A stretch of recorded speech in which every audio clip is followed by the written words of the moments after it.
Бүгін бізде Fibonacci инструменті жалпы қалай қолданамыз, не істейміз, сол туралы сабақ болады.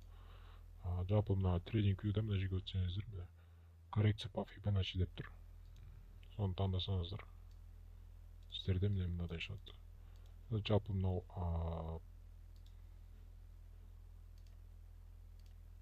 жалпы сіздерде мындай түрлі түсті болады.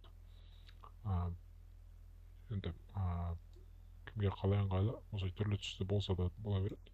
Бірақ мен мынанысын бірыңғай қара қылып тастағам. Сосын мына настройкасына өтіп, фонның барын алып тастағам. Менде осылай тұр. Именно справа дегенді өстіп настройка жасағам. Сосын мынау цены деген тоже алып тастадым. Артық ақпарат бөгет жасайды. Мына жерден линиясын кішірейттім. Сосын мынаны мындай алып тастадым. Линия тренда керек емес. Так, жалпы өйстіп сақтап алсаңыздар болады. Мен сохранить шаблон как дейсіздер да. Жаңағыдай шаблондарын сіздерде шығады. Так, жалпы бұл инструментті қолдану үшін енді сіздерге өткендегі біз өткен структура деген тақырып керек. Структураның тақырыптары бар. Соны қараңыздар. Яғни қазір көрсетіп кетемін сіздерге. Мысалында былай структура болатын болса, осы структура тақырыбын білу керек. Яғни Fibonacci'ді біз не істейміз, структураға тартамыз. Жалпы Fibonacci бізге керегі ол, мына жерге жазып қойайық. Fibonacci не үшін керек?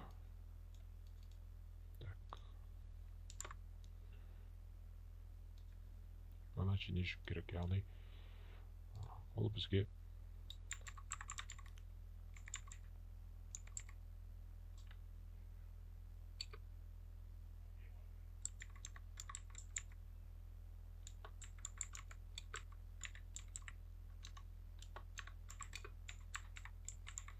жалпы бізде мысалында өткен структура тақырыбында бізде импульс, сосын коррекция деп бөліге.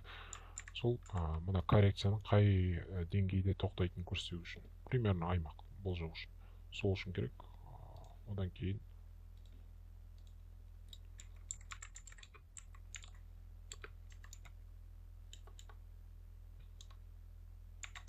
сделка ашу үшін. Яғни сделка дегенде айтқанда эффективный сделка ашу үшін. Ол қалай, ол барлық қаз көрсетіп. Бізде мысалында өткен структура тақырыбын білетін болсаңыздар, сіздерде мысалында келе жатады. Лонговый структурадан алайық, мысалы, мынау импульс, мынау коррекция, импульс, коррекция, импульс жүре береді. Бізге керегі жалпы баға импульс берген кезде бізге мысалында трендіміз лонг болсын, белгілі бір жерге дейін коррекция болады. Сол коррекцияның қай жақта бітетінін білуіміз керек. Ол үшін бізге осы Fibonacci көмектеседі. Яғни қалай? Осыны аласыздар. Яғни импульстың түбінен бір рет мышкамен басасыздар. Сосын импульстың біткен жеріне дейін тартасыздар. Яғни тартасыздар. Сіздерде мынадай уровеньдер пайда болады. 0, 236, 382, 05, 618, 0, сосын 1. Жалпы көбіне 0,5-тен төмендеген күтеді. 0,5 зонасынан бізге керегі негізінде 0, 0,5, сосын 1. Былайша айтқанда бағаның коррекциясы примерно бір жартысына келген кезде ары қарай лонг жалғасады деген сөз. Көп жағдайда. Яғни әртүрлі болуы мүмкін. Мына жақтан да кетіп қалуы мүмкін, мына жақтан да кетіп қалуы мүмкін. Бірақ идеальный жағдайды алатын болсақ, ол мына бір 618 осы зонаға келу. Яғни осы 0,5-тен төмен зона бізге қызықты болады. Оны біз мысалында былай бөліп қойсақ болады. Премиум, сосын дисконт деп. Яғни ол қалай? Мына жерге жазып қойып, премиум зонасы қызыл зона.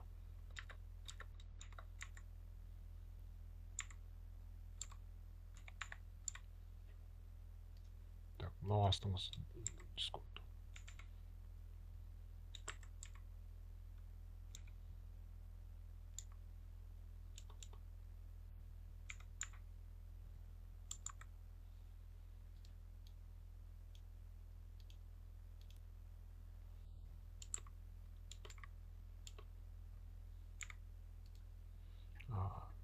ешқандай премиум зонасы бар, бізде дисконт зонасы бар. Яғни былайша айтқанда қазақшаға аударатын болсақ, бұл жалпақ тілмен айтатын болсақ, қымбат деген сөз. Мынау не болады? Арзан болады. Яғни бұл қарапайым психология, былайша айтқанда. Мысалында сіздер қазір күз, қазір күз, жеміс жидектердің барлығы не пісіп жатыр, көкөністер барлығы пісіп жатыр. Қазір бағасы не бізде арзан.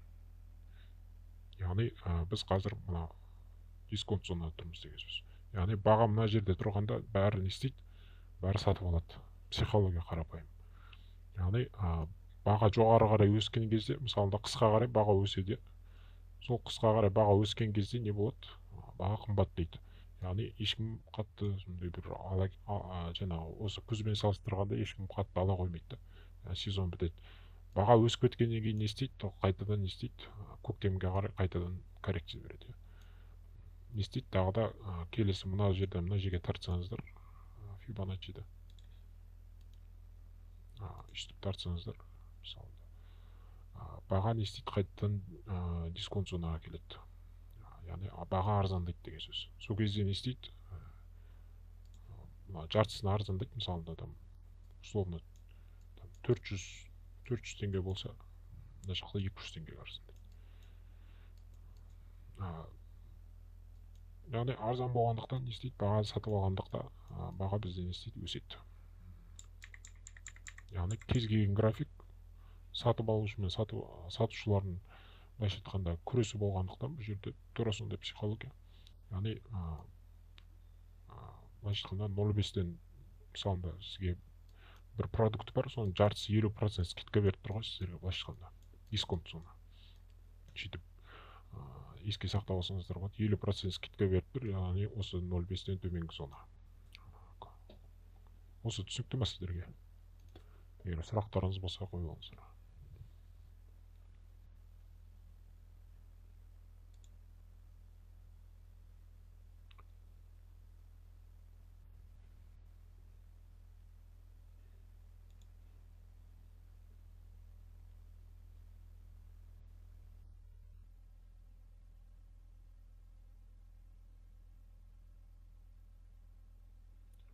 Түсінікті деп ойлаймын. Жалпы бізге бұл мына настройкаларын көрсетіп жүрейін, қалай жасайтынымыз. Настройкасына кіресіздер, 0, 1, 0,5. Осылай жасап, мына жерге шаблон сохранить деп қойып аласыздар. Бұл міне премиум дисконт зона. Бұл енді жаңағыдай байға арналған, яғни лонгқа арналған. Егер де шартовый структура болса, сіздер керісінше шортқа кіретін болсаңыздар, сделкадан, онда не істейміз? Біз премиум зонаға келген күтеміз. Яғни баға келатыр, импульс, коррекция, импульс. Сосын не болады? Мысалында мына жерден Фибоначчи тартасыздар. Фибоначчи тартасыздар.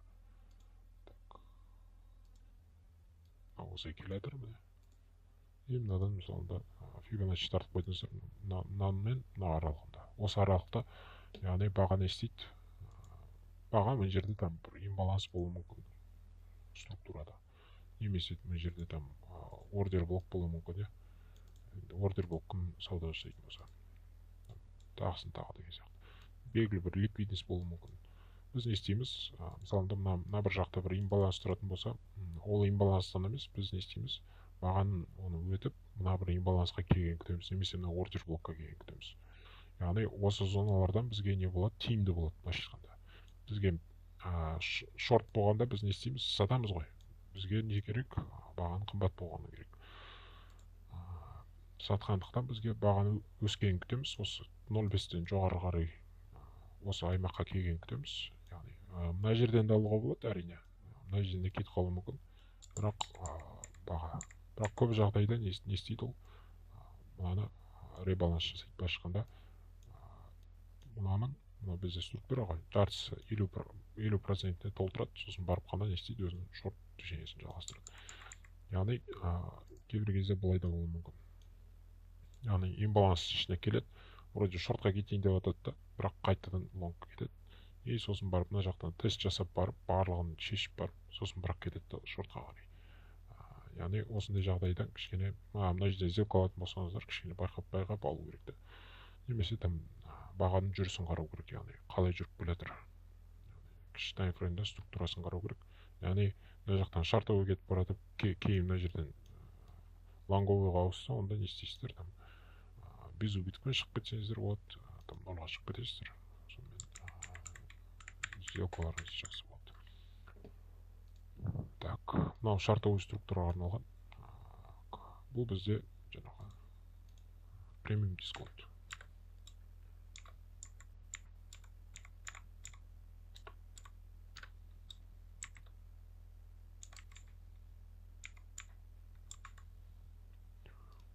Яғни премиум дисконт деген бір осы қарапайым классикалық түрінде қолдана берсеңіздер болады.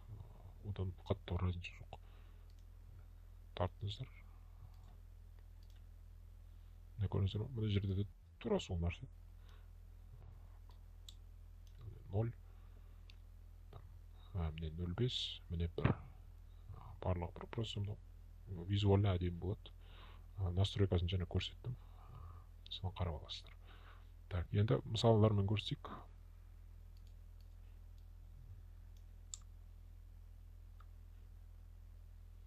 Так, не бар бізде?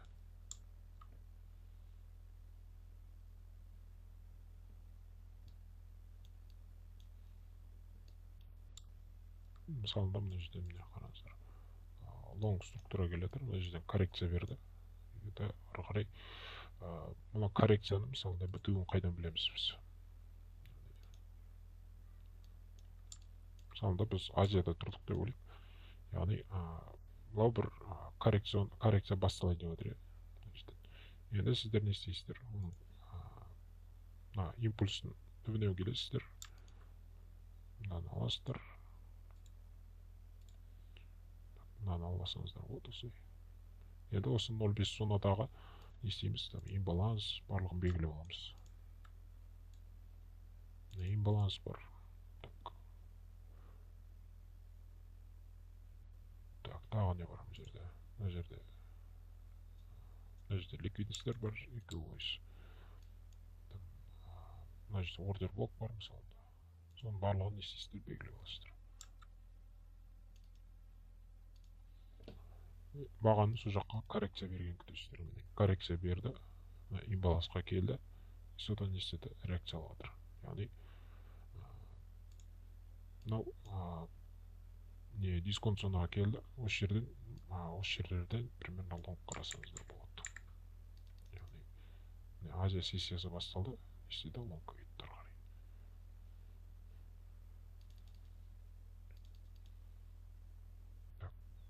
Үстіп қарайсыздар.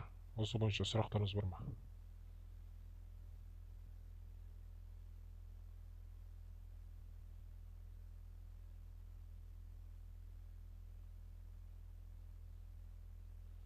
Яғни көп жағдайда мынау Fibonacci деңгейлері деп курс қылып сатып атады. Бұл андай Fibonacci стратегиясы деп, бұл ешқандай стратегия емес. Қарапайым коррекцияның аяқталатын аймақты анықтау просто болды. Баға мына жерден де кетіп қалуы мүмкін, бірақ көбінесе не істейді? Көбінесе мына жерге келеді.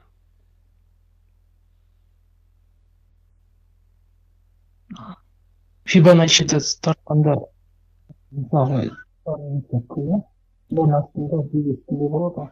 Так, даусыңыз дұрыс естілмеді, қайталап жүрсеңіз. Fibonacci тартқан кезде лонгқа сатсақ 0 астында 100 үстінде болады ғой. Или бәрібір.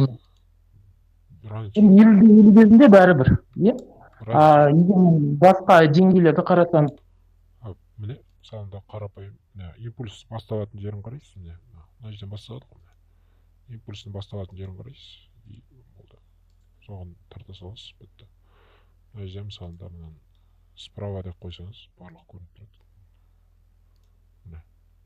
Не байқасаңыз, 0,618-ге келген кішкене. Нөл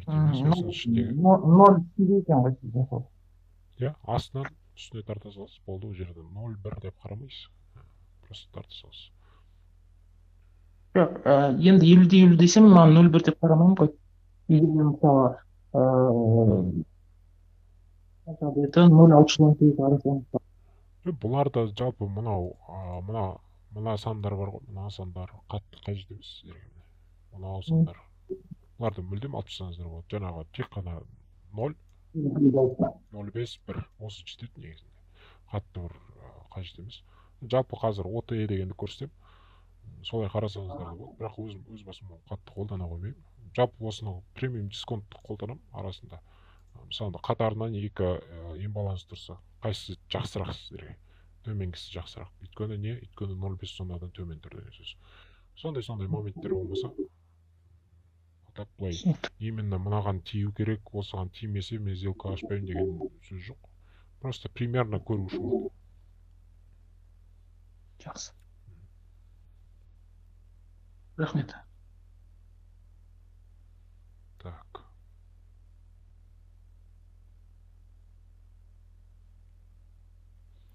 Так, енді OTE дейді, Optimal Trade Entry дейді, яғни оптимальный, былайша айтқанда сделка ашу деген сөз ғой, қарапайым тілмен алғанда.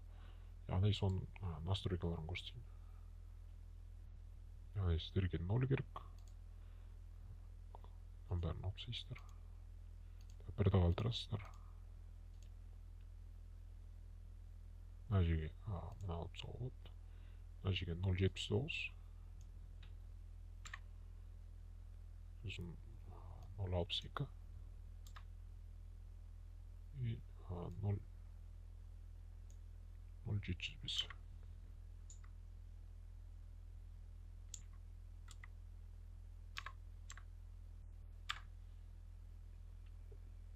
Так, осылардың бәрін қызыл түсті қолдап қойыңыздар.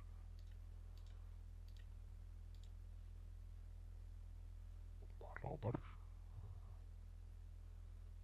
Так.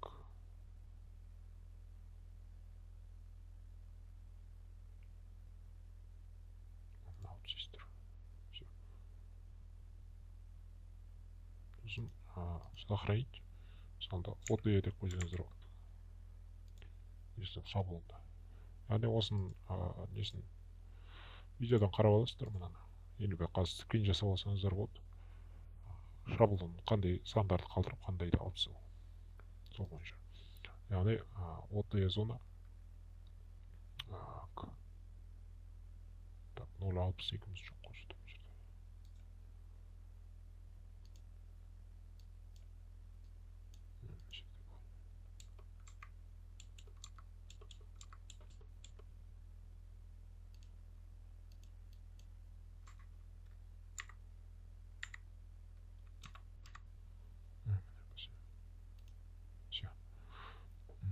Яғни Optimal Trade Entry.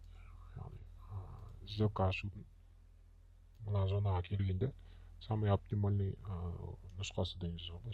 Сделка ашуға ең идеальный вариант. Яғни сіздерде былай импульс болды, сосын не болды? Коррекция болды.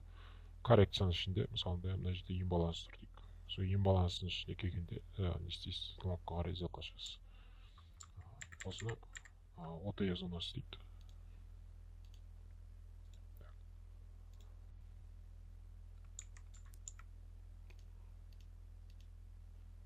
Бұл жаңағы қарапайым осы не Fibonacci, мынадан просто жаңағыдай визуально сіздерге мынадай көрсетіп тұрды. Мынау яғни Fibonacci, яғни осы деңгейлер ғой. 618, мынау осы зоналар. Яғни золотое сечение дейді. Ол туралы енді Fibonacci, уровень Fibonacci деп ютубқа жазып көрсеңіздер, Fibonacci сандары туралы, числа Fibonacci деп жазып көрсеңіздер, Fibonacci не екені туралы жалпы тек қана трейдингқа қатысы жоқ. Жалпы бүкіл әлем, жалпы адамдардың өзі пропорциясы барлығы осы Fibonacci сандарымен сәйкес келеді. Әлемдік картаның орналасу бойынша кез келген өсімдіктің пропорциялары, былайша айтқанда, бүкіл жаратылыс осы Fibonacci сандарына былайша айтқанда бағынады. И трейдингті осыған жаңағыдай заңдылық тапқан осы Fibonacci сандарынан. Яғни осы 618-ге келгенде идеальный баланс болады деген сөз. Бұл да OTE зона, тура сондай.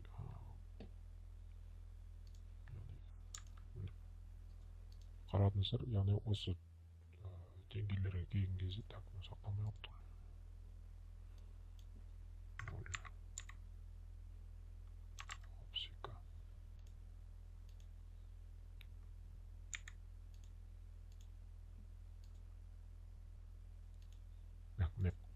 Байқасаңыздар, осы зонаға келу керек, қайсы сонда идеальный жағдайды көрейік. Егер болса. Так. Мысалы, мынандай жатайық.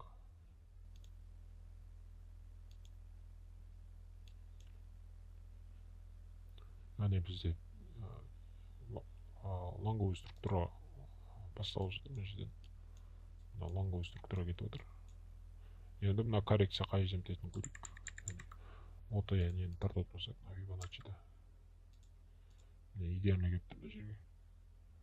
Осы жерден ликвидность шешілгеннен кейін бір сделка қарастыруға болады. Ликвидность шешілді.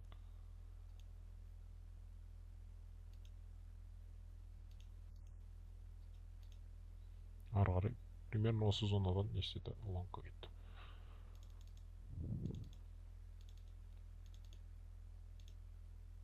Тағы да мысалы мына жерде алсаңыздар болады.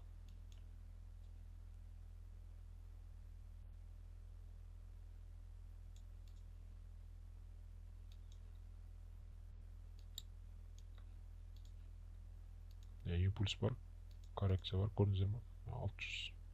618 келді. И содан не істеді, реакция алды.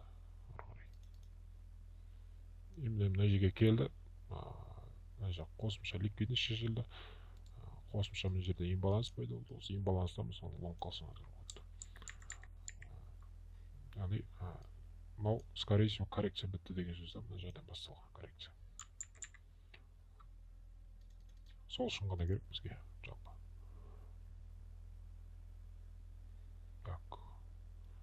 Немесе мынамен барлығымен басқа тұрғыларыңыз келмесе, просто жаңағыдай премиум дисконт деген нені жасап алыңыздар. Тура сол болды. Қойдыңыздар. Премиум дисконт көрдіңіздер, міне көрдіңіздер ме? 0,5-тен төмен келді. Оның ішінде 0,5-ің ішінде ликвидностьпен жұмыс. Все, болды, осы жерден уже лонг қарауға болады. Бұл жаңағыдай бұл жерде таймфрейм қосылу керек, күндік таймфрейм бар, жерде өткендегі тақырыптар бар, яғни биас бар. Соның барлығын қосқан кезде былайша айтқанда сіздерге лайфхак. Так, шартовый, яғни шартовый нені көру үшін қалай жасаймыз? Мысалы, мына импульс, сосын коррекция болды, сосын ары қарай импульс болды. Коррекция, мысалы, мынадай бір импульс болды. Мына импульстың коррекциясының қай жерден бітетінін білу үшін, яғни Fibonacci'ді кері бағытқа қарай тартамыз. Яғни мына басынан тартасыздар и соңына дейін. Мысалы, осы зонаға келген күтесіздер просто.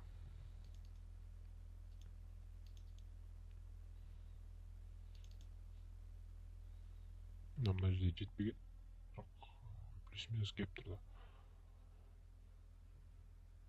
Яғни бұл идеально жету керек деген ешқандай сөз жоқ. Просто примерно келсе болған. Мына жерде кепті де даже. Бақсаңыздар.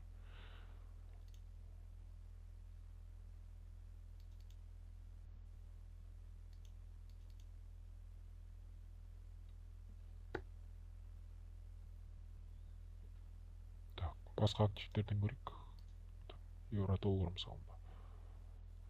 Шорт движениялары жақсы болар. Так. Стоп-лоссты қай аймаққа қою керек екенін айтпадыңыз. Стоп-лоссты мен көбінесе ликвидностьпен жұмыс жасайды ғой. Сол ликвидность жұмыс жасаған жеріне қойып қоямын.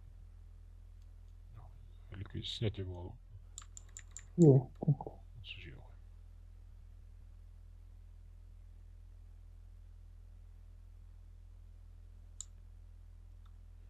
Мысалы, структура келе тұр.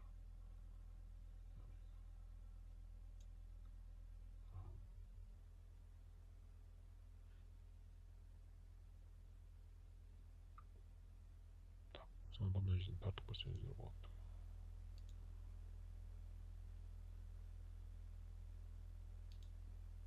не істеді, баға төмен кетіп қалса да бәрін не істеді, баланс жасады көрдіңіздер ме?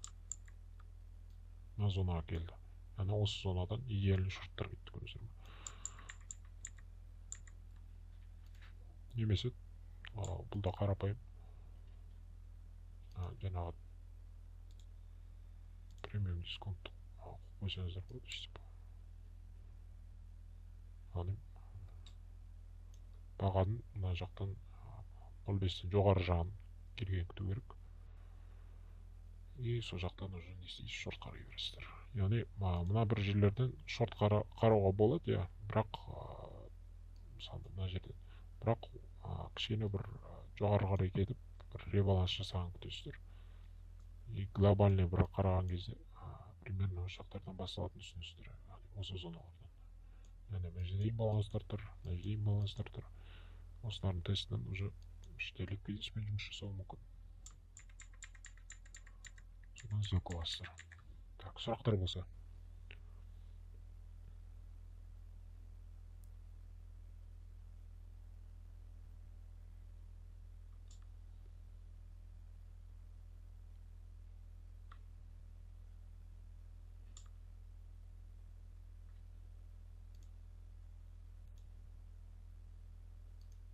Мына жерден келген.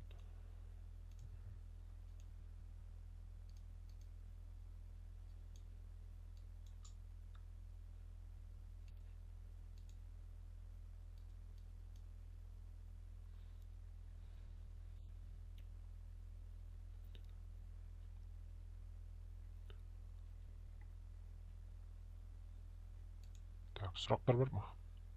Бүгін тақырып бойынша. Таймфрейм қараған 1 сағаттық дұрыс па? Қолдана аламын ба? Иә, 1 сағаттық дұрыс. Жалпы яғни структураны қарау үшін 1 сағатта қарай бересіздер.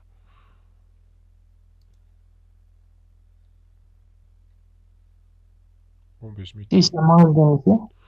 15 минуттан просто шатасып кетуіңіз мүмкін. Егер жақсы структураны жақсы білетін болсаңыз, 15 минутке де қолдануға болады. Даже сделка ашатын кезде, мысалы, Ой, тыйықты қайда қоясыз? Оны үндемеңіз, ол туралы. тейкті енді ол жерде ликвидность деген тақырыпты қараңыз. Сол жерде айтылған equal бар, equal high, equal lows бар. Сол жақтарға қоюға болады. Немесе там сессиялардың максимум минимумдары бар. Соған қоюға болады. Немесе өткен күннің максимум минимумдары бар. Өткен аптаныкі бар, өткен айдікі бар деген сияқты. Вот соған қоясыздар. Жалпы мысалында негізі 1 сағаттыққа 4 сағаттың максимум минимум қараған жеткілікті шығар.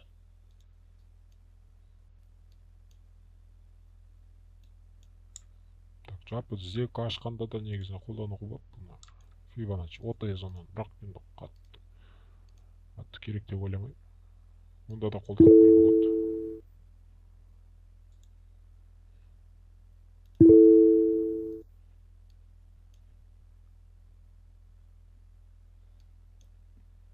Мысалы мына жерден. И мына жерде мысалында Fibonacci тартып көруге болады.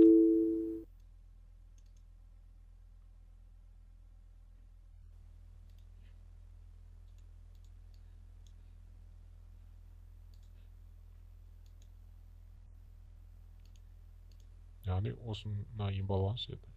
Так белгілі. Айтқанда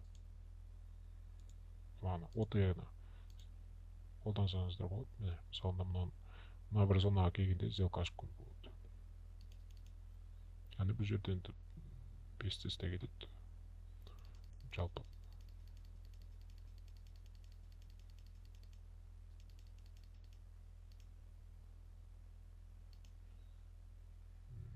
Осы жерде де қолдануға болады. Шартовый келеді, яғни мына импульстың тарттыңыздар. Так. Импульс мына жерден бітеді. Мына импульс, міне импульс бітті. Коррекция мына жерге басталды. Бірақ не істеді, жетпеді. өйстіп кіші тайфреймде да қолдану несі бар, аясы бар, бірақ оны қатты қолданбайды. Әлі просто глобальный структураның қай жақта аяқталатынын көру үшін болды. Сонда ғана қолданбайды.